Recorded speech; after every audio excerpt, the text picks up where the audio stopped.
Good evening everyone. మనం మన Balakandam start చేసినాం కదా మనం. మనం మొదలు చెప్పుకున్నది రీక్యాప్ చేసుకుందామా? ఓకే, మనం ఎంజాయ్ చేసిరా చిల్డ్రన్స్ డే రోజు? వాల్మీకి కూడా నదికి వెళ్ళినప్పుడు క్రౌంచ పక్షుల్ని చూస్తారు కదా, అక్కడ నది తీరంలో పక్షిని చంపేస్తారు కదా ఒకరు. ఎవరు అతను? భరద్వాజుడు అండ్ వాల్మీకి ఒక నదికి వెళ్తారు కదా స్నానం చేసుకోవడానికి. ఆ నది పేరేంటి? తమసా నది. దాని తర్వాత మనం ఎక్కడి వరకు నేర్చుకున్నాం? ఆ క్రౌంచ పక్షులు చనిపోయిన తర్వాత వాల్మీకి బాధతోని శపించింది కదా వేటగాడిని. ఆ శపించిన వరకు నేర్చుకున్నాం. ఇప్పుడు నెక్స్ట్ చూసుకుందామా? ఓకే, వినండి మళ్ళీ జాగ్రత్త వినాలి. తర్వాత శపించింది కదా, శపించిన తర్వాత వాల్మీకి ఇంకా వాటి గురించి చాలా బాధపడతా ఉన్నాడు.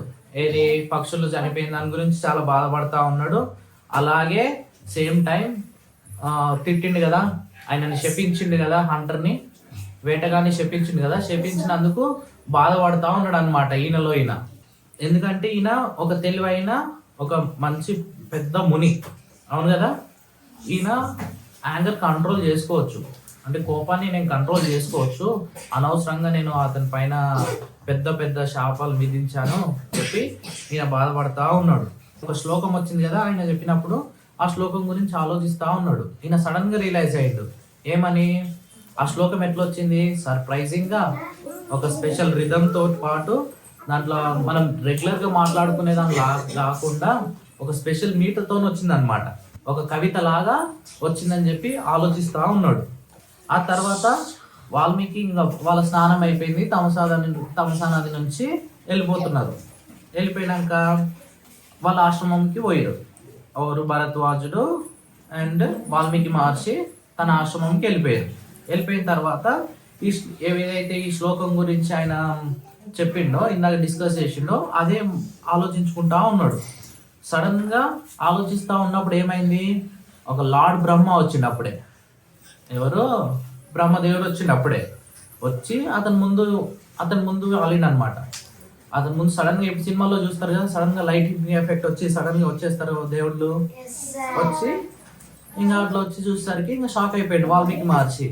ఇంకా అప్పుడు అన్నాడు, ఆయనతో ఇంకా రాగానే ఆయనకు నమస్కరించి ఆయనకి ఇంకా ఆయన ఆనందంలో పొంగిపోతా ఉన్నాడు. ఎవరు? వాల్మీకి మహర్షి. బ్రహ్మదేవుడు వచ్చి నిలబడి ఆయన ఒక వెహికల్ ఏంది, ఆయన ఒక వాహనం ఏంది? హంస కదా, హంస పైన వస్తాడు. ఎవరు? బ్రహ్మ. ఇంకా వచ్చిన తర్వాత ఇంకా ఫుల్ సర్ప్రైజ్ అయిపోయి ఇంకా ఆయన ఆనందంగా బ్రేక్ డాన్స్ చేస్తా ఉన్నాడు. బ్రేక్ డాన్స్ కాదు, బ్రేక్ డౌన్ అవుతా ఉన్నాడు. ఇంకా మళ్ళీ అప్పుడు బ్రహ్మ అన్నాడు, ఇంకా వాల్మీకి నువ్వు శపించినావు కదా హంటర్ని, శపించినందుకు నువ్వేం బాధపడకు, నువ్వెందుకు అంతలా ఆలోచిస్తున్నావు? నీ రూపంలో ఆ మాటలన్నీ నేను అనిపించినవి, అవన్నీ ముందే రాసినవి, నీ నోటి నుంచి నీకు వచ్చినవి కావు అని చెప్పి బ్రహ్మదేవుడు వాల్మీకి మహర్షితో అంటాడు. అవన్నీ నీ మాటల రూపంలో నేను చెప్పాను అని. బ్రహ్మదేవుడు వాల్మీకితో ఇట్లా అంటాడు, నీకు ఒక పెద్ద మిషన్ అప్పచెప్తాను నేను, నీకు ఒక పెద్ద పని అప్పచెప్తాను నేను, నువ్వు చెయ్యాలి, దానికి నువ్వే కరెక్ట్ సరైన వాడి అని చెప్పి బ్రహ్మదేవుడు అంటాడు అనమాట. ఏం చెప్తాడు? నువ్వు శ్రీరాముడి యొక్క జీవిత చరిత్ర మొత్తం రాయాలి అని చెప్పి చెప్తాడు. ఎవరికి అప్పచెప్తాడు? బ్రహ్మదేవుడు వాల్మీకి చెప్తాడు.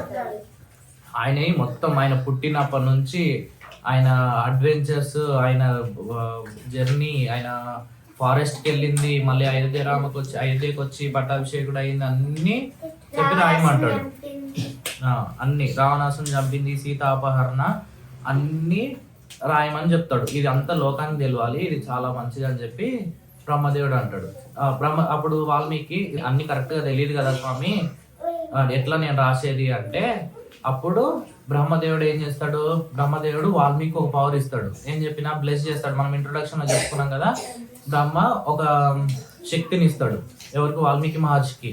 ఎట్లా అంటే నీకు అవన్నీ కనిపించేలాగా, నీకు పాస్ట్, ప్రజెంట్, ఆల్రెడీ పాస్ట్ లో ఏమైతే జరిగిందో నీకు ప్రతి ఒక్క అంశం నీకు క్లియర్ కట్ గా కనిపించేలాగా నేను నీకు ఒక శక్తిని ప్రసాదిస్తున్నాను, ఇది నువ్వైతేనే కరెక్ట్గా చేయగలవు, నువ్వైతేనే రాయగలవు, ఉన్నది ఉన్నట్లుగా రాయి, ధర్మంగా రాయి, న్యాయంగా రాయి అని చెప్పి బ్రహ్మదేవుడు చెప్తాడు. ఇవన్నీ చెప్పిన తర్వాత బ్రహ్మదేవుడు చెప్పేసి వెళ్ళిపోతాడు అనమాట.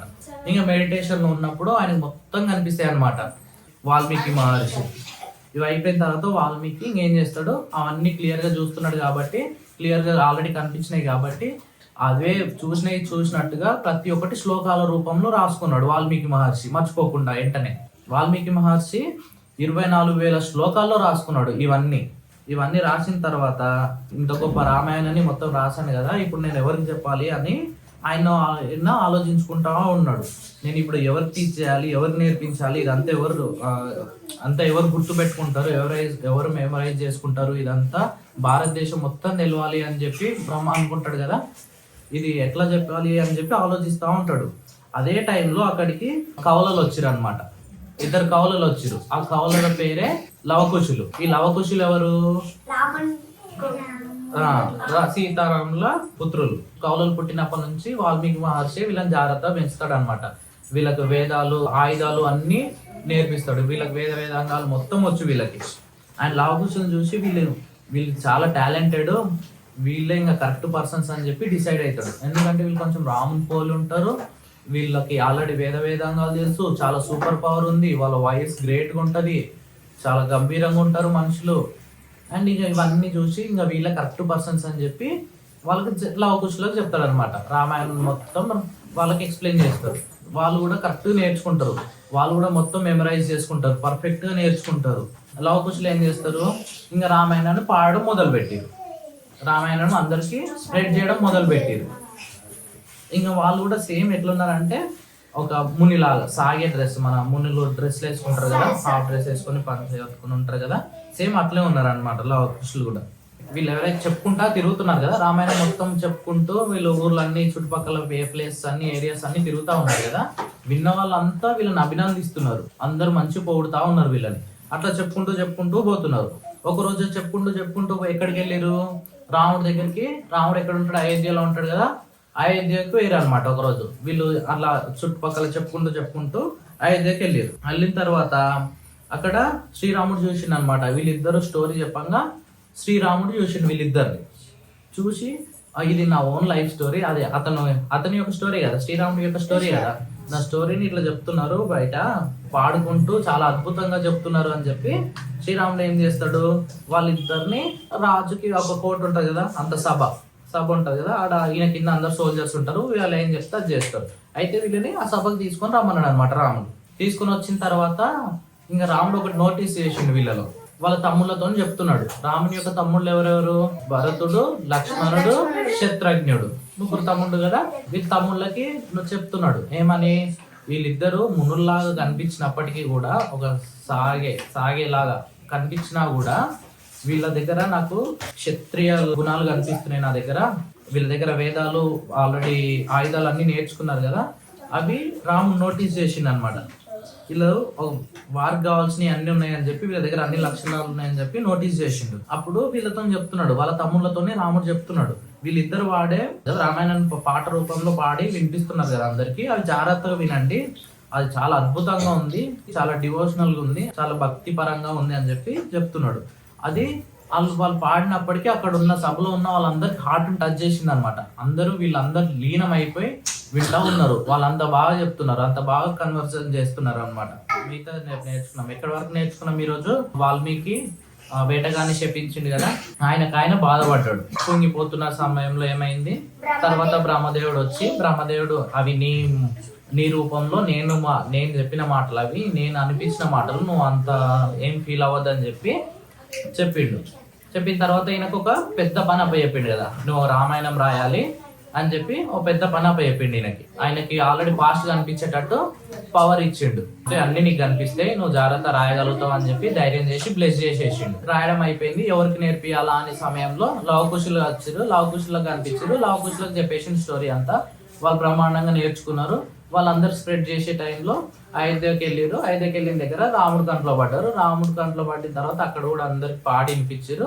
అందరూ మెస్మరైజ్ అయ్యి అందరూ చాలా బాగా విన్నారు. ఇంతవరకు నేర్చుకున్నాం మనం ఈరోజు. Those who are watching video, రామాయణం ఎవరు ఫస్ట్ నేర్చుకున్నారు, ఎవరు ఫస్ట్ వాడారో మీరు కామెంట్లో మెన్షన్ చేయండి. And thank you for watching. If you like my content please subscribe. Thank you.